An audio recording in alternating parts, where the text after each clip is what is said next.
Hello po mga kaibigan, ito na naman po si Pinoy Peña. At kung makikita nyo po ay kung maalala nyo po, ito yung ating palabas papunta ng garahe.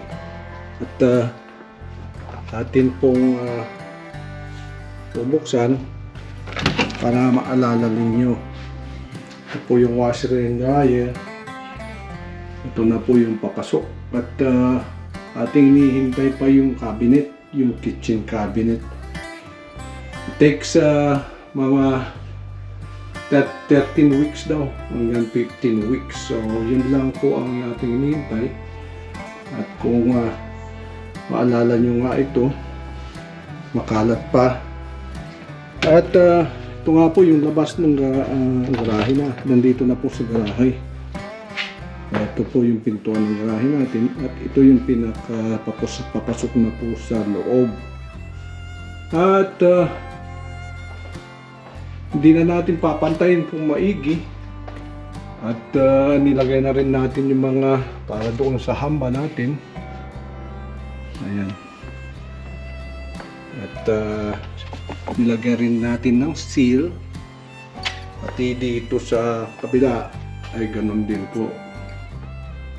Yung ating pintuan by bagong pinta lang po yan, kaya ito lang po ang pipintahan natin. At siyempre lalagyan pa natin ng primer. Kung ano lang primer na meron tayo, yun lang po ang ating gagamitin. At lagyan natin dito ng ilaw para medyo lumiwanag. Ito po yung ilaw ng ating GoPro. Yan po, medyo maliwaliwanag ng konti.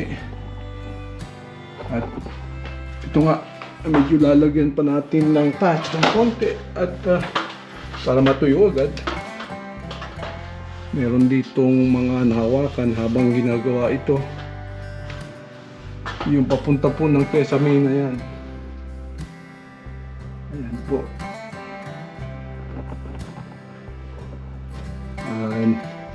Di pa na ilalagay yung ating handle, kaya medyo pero tsaka lock.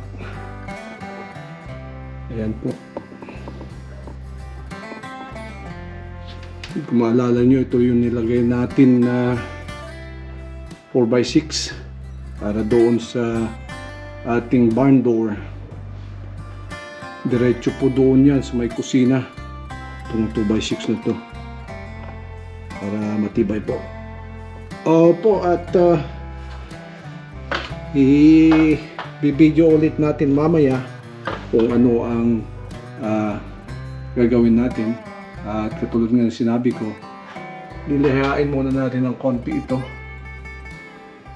Yan, at saka ipapatch na natin ng konti para matuyo rin agad, ma-primeran na, at mapinturahan na rin po.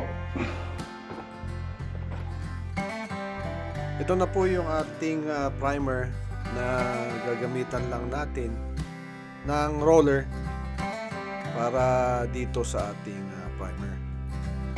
At bago po ang lahat, ako po ay nagpapasalamat muli sa mga nanonood ng ating video. At siyempre, huwag nyo pong kalilimutang mag-likes at mag-subscribe. At ito nga po si Pinoy Peña na lagi pong nagpapasalamat. At sana ay nakakatulong ako sa mga nangangailangan at doon sa mga nagko-comment, at nasasagot naman natin yung kanilang mga tanong. At salamat sa inyo sa inyong pagko-comment po. At siyempre, huwag niyo pong kalimutang i-share yung ating mga videos. At huwag niyo rin pong kalimutang balik-balikan kung meron po kayong kailangan. Tayo naman po ay magbabalik dito sa ating ginagawa, at ito na nga po, atin na pong pininturahan ng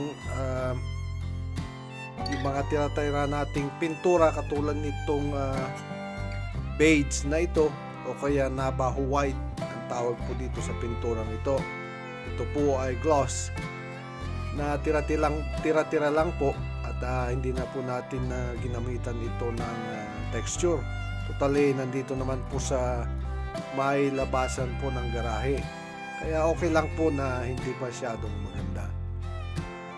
At syempre rin, sa inyo rin kung gusto niyo yung lagyan ng texture at gusto niyo panggagandahin ng maigi, okay lang naman po.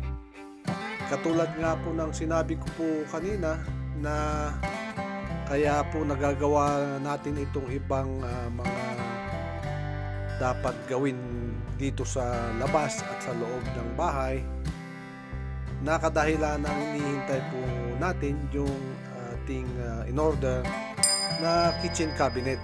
At sabi po nga nila it takes 13 po o kaya 15 weeks. So matagal-tagal din pong hintayan yung hinihintay natin. At kung minsan naman yung mga aking mga experience na dumarating po yung ibang order o kaya ibang cabinet na partial po. Kung minsan dumarating po yung iba at yung sigurong mga 5 hanggang 10 cabinet ay nahuhuli po ng ilang linggo pa. Kaya medyo nabibitin nga yung ibang ginagawa natin. At syempre, wala naman po tayong magagawan kung hindi maghintay po doon sa ating mga in-order na cabinet. At syempre po, ito na naman po ang ating kabuuan ng ating video at marami pong salamat.